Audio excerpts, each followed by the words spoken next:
Good morning, good afternoon, and good evening, everybody. Thank you for tuning into another Supatease video, and Blizzard has just unveiled more information in regards to the development of patch 12.0.5 with some very important class changes that we're going to be diving into, as well as Demon Hunter customization. As always, if you want to make sure that you're staying up to date with news related to World of Warcraft, educational and entertaining content, then make sure to smash that subscribe button. Your support is greatly appreciated. Now, I do think this is a pretty big update, so I'm going to scroll through this a little bit faster than normal. Obviously, Void Assaults is going to be the new main feature of this patch, and there's going to be testing for that with ritual sites and the decor duel as well on March 20th. So if you want to play the hide and seek minigame, you'll be able to get into that. For Death Knights on Frost, Chosen of the Frost Brood has been updated. When Frostworm's Fury is recalled, it now grants the full haste bonus at 50% duration instead.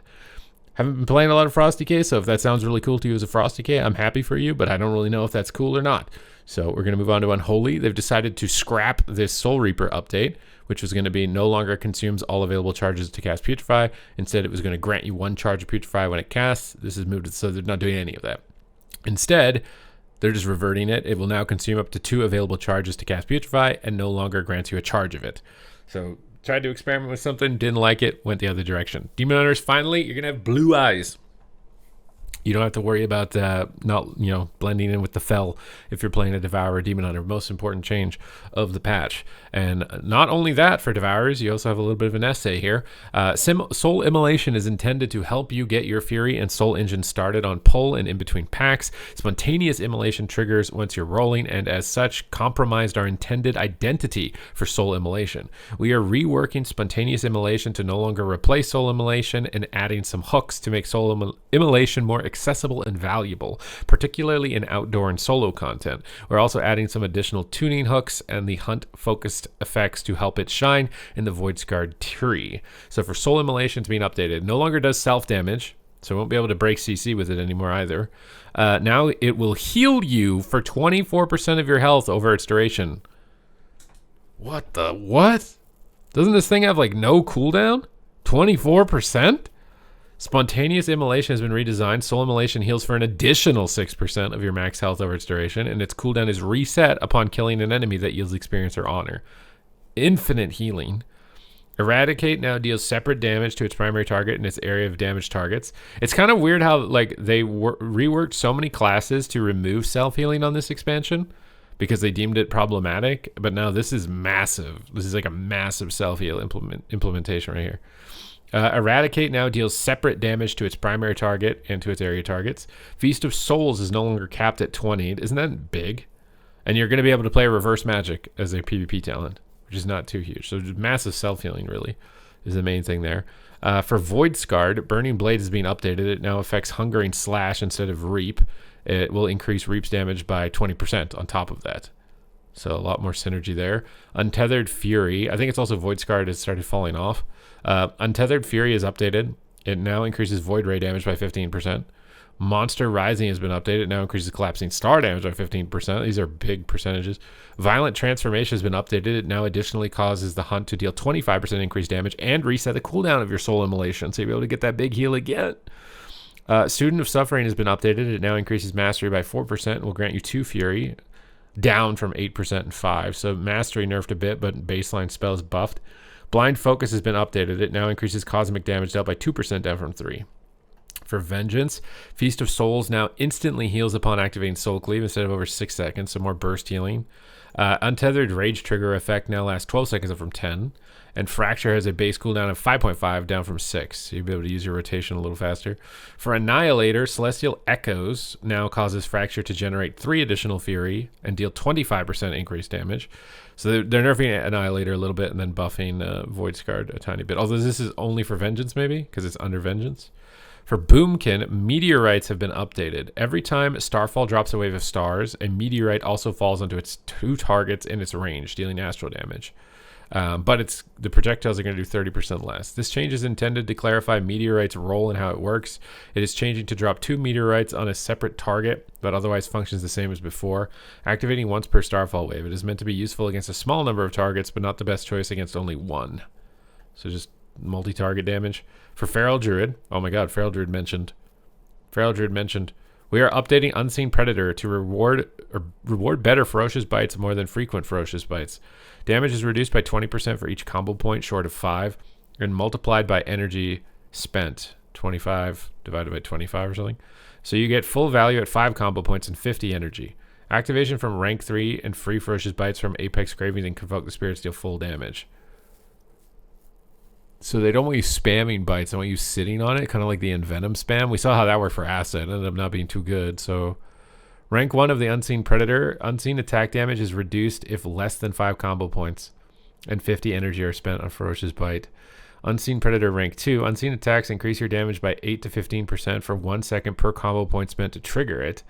Additional applications extend its effect. And Unseen Predator rank 3 has been updated. Tiger's Fury causes you to perform an unseen attack. For maximum damage after your next 2 combo point generating attacks, Rip and unseen attack damage increased by 30%. It makes it seem like you're supposed to pool and do bites. And again, that's very similar to what they wanted you to do for Acid Rogue, and I don't feel like that's playing out too well. Unseen Slash and Unseen Swipe base damage increased by 25%. For Guardian Druid, Wild Guardian rank 2 and 3 now grants 1 and 2 charges of Dream Guide and Dream of Cenarius. Wild Guardian rank 4 now empowers Maul, causing it to deal 40% additional damage over time. And Galactic Guardian's interaction with Red Moon is being adjusted.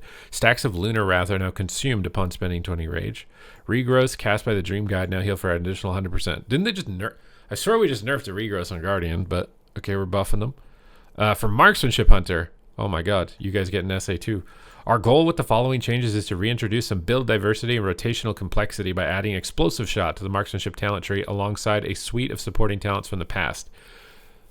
Everything's coming back. We're adding Kill Shot and Black Arrow to Precise Shot's damage bonus baseline to help make sure those spells are packing a punch and landing in a sensible spot rotationally. Lastly, we are reducing many modifiers in Precise's Shot's damage bonus and baking some of that lost damage into the baseline power of those spells. So a little bit less modified damage and just everything hits hard all the time.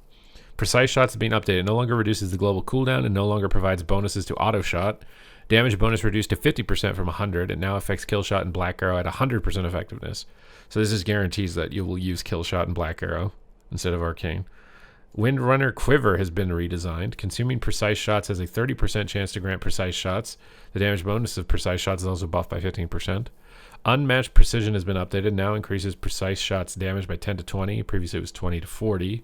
So bringing that down a bit. Small Game Hunter has been updated. Now increases Explosive Shot damage by 15% and volley damage by 25. Eagle's Accuracy has been updated. It now increases Aim Shot damage by 5 to 10 and Rapid Fire by 10 to 20. Explosive Shot, Shrapnel Shot, and Precision Detonation have returned. Steady Shot got buffed by 100%. I like buffing the filler stuff. I feel like the biggest issue is in PvE. It doesn't make sense to buff filler spells because then you don't have the builder spender logic. But in PvP, filler spells like they just feel bad when they do nothing. So, but I don't know if that will really still matter. Steady Shot was pretty low. Also buffing Arcane baseline without any buffs, although you probably still would want to use it during that window. Multi-shot as well by 33%. They're removing Bullet Hell, In the Rhythm, Lethality, and Target Acquisition. For Sentinel, Can't Miss, Won't Miss is being updated. It now increases Precise Shots damage by 10% down from 40 as Sentinel. So trying to rebalance the hero trees as well, seemingly with this. For Survival, only 2 notes. Shrapnel Bomb is being updated. It now additionally casts Wildfire Bomb to grant 15 focus over 3 seconds. And Takedown now communicates that it removes root effects from your pet. So you get another freedom for your pet and a little bit of extra focus. For Frost Mages, after some internal testing and feedback from the community, we are opting to revert our planned changes for Ray of Frost. For 12.0.5, Hand of Frost changes reverted. Rank 4 of Hand of Frost will once again grant 2 charges of Ray of Frost. Okay, so a lot of reversion so far from this. For Master of Harmony on Brewmaster, Harmonic Surge is being redesigned. Casting Celestial Brew or Celestial Infusion grants 2 charges of potential energy. Your next cast of Tiger Palm or Vivify consumes all charges of potential energy to cause a Harmonic Surge. Harmonic Surge for each charge of potential energy. Deal nature damage to your target and nearby enemies and heal up to 5 allies. This is the most complicated ability. And healing increase per stack of potential energy consumed. So you build stacks and then spend stacks. They do more stuff, I think, in a lot more words than what I just said. Potential energy is being redesigned. Casting Keg Smash will grant a charge of potential energy. And Coalescence Tooltip has been adjusted for clarity. It now applies its own distinct periodic healing and damage effects. So they're trying to rebalance hero talents for Brewmaster. Several tooltips have been updated to clarify that they interact with both Celestial Brew and Celestial Infusion. For Mistweaver, Spirit Font now causes Enveloping Mist to be instant cast. Way of the Serpent no longer causes Soothing Mist and Crackling Lightning to be cast while moving. This is now just default. Okay. Emperor's Elixir tooltip has been adjusted to better reflect its effect. So a little more move casting in instant cast, so like on the go. Conduit of the Celestials. Inner Compass now rotates its stance on an 8-second timer. Master of Harmony. Harmonic Surge is being redesigned. Casting Thunder Focus T grants 2 charges of potential energy. Your next cast of Tiger Palm or Vivify consumes all charges of potential energy to cause a Harmonic Surge. It's just the same thing, except for Mistweaver. Harmonic Surge for each charge of potential energy deals nature damage to your target, nearby enemies, and will heal allies. So there's an extra pad AoE damage and healing. Damage and healing is increased per stack, though.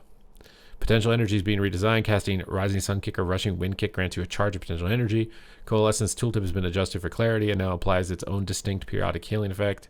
Several tooltips have been updated to clarify that they interact with both Celestial Brew and Celestial Infusion. Oh my god, Rogue's getting something. A new talent, a Sanguine Vial. When you deal the killing blow to a target that yields honor or experience, the cooldown of Crimson Vial will be reduced by 15 seconds, and its next heal will be increased by 5%. Oh, it'll heal you instantly for 5% of your health.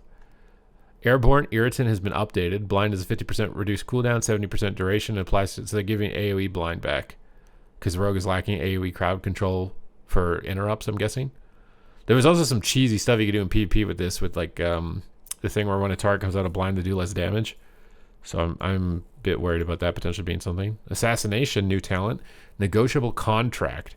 If the target of your Deathmark dies, Deathmark jumps to a nearby enemy. Oh my, I was literally just saying that's what it should do. I was saying this like a few months ago. I was like, it really sucks that Deathmark's like committed to a target and then doesn't just move to a different target.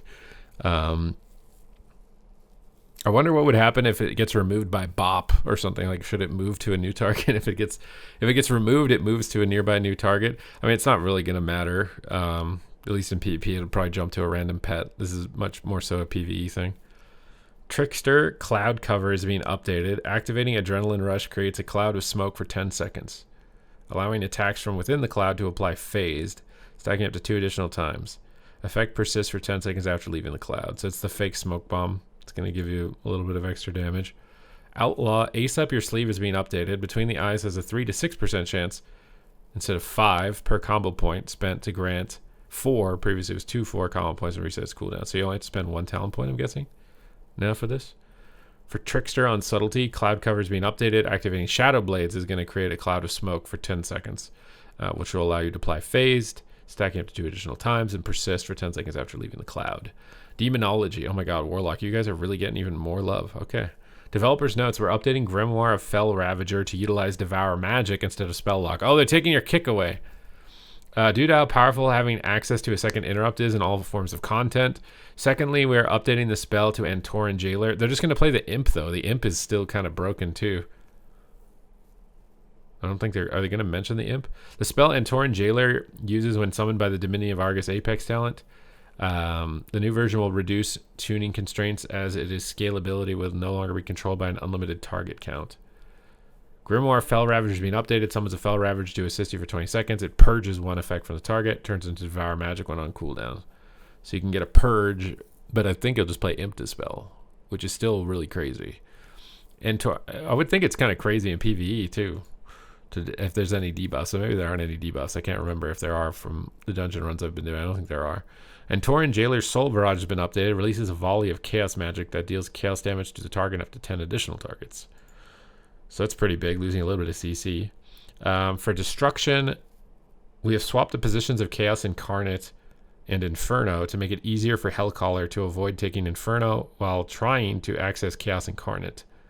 Additionally, we are updating Conflagration of Chaos so that it benefits both Conflagrate and Shadowburn regardless of which spell was cast to activate its effect. So Conflagration of Chaos is being updated. Conflagrate and Shadowburn have a 100% chance to guarantee your next cast of either ability to crit and increases its damage by your critical strike chance.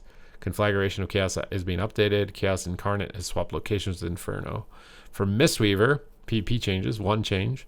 Zen Spheres can now be applied by Rising Sun Kick and Rushing Wind Kick because they made Zen Sphere a passive. So now it's applied through like a direct attack. So nothing huge there. A little bit of pruning, a little bit of updates, big changes seemingly for Devourer or Demon Hunter, I think. The biggest winner so far on this. And obviously I think these, and then Marksman Hunter as well, some very significant changes for Marksmanship Hunter on this round of updates. But that is it for this breakdown. Hope you guys enjoyed the breakdown, and I will see you guys in the next one.